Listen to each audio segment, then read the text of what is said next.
అన్నమయ్య జిల్లా రాయచోటిలో ఇటీవల భారీ వర్షాలు కురిశాయి.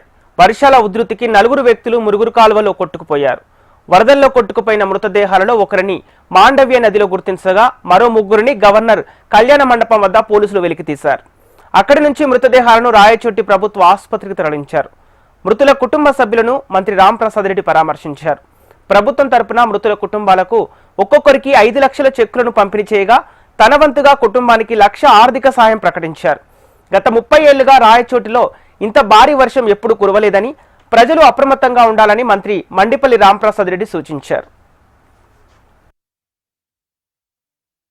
ఎప్పుడూ లేని విధంగా రాయచోట్లో భారీ వర్షం కురవడం, అది కూడా రాత్రిపూట కురవడంతో ఈ ప్రాణహాని జరిగింది. తక్షణమే గౌరవ ముఖ్యమంత్రి గారి ఆదేశాల మేరకు నేనైతేనేం కలెక్టర్ గారు, ఎస్పీ గారు స్పందించడం జరిగింది.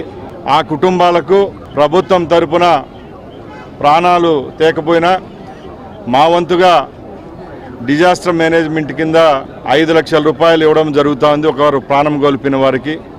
అలాగే నా తరపున ఒక్కొక్కరికి 1 లక్ష రూపాయలు వెరిసి 6 లక్షల రూపాయలు ప్రభుత్వం నా ద్వారా ఇవ్వడం జరుగుతోంది. నేను రాయచోటి పట్టణంలో ఉన్న ప్రజలను ఒకటే కోరుకుంటున్నా, ఇలాంటి ప్రకృతి వైపరీత్యాలు సంభవించినప్పుడు దయచేసి అందరం జాగ్రత్తగా ఉండాలి.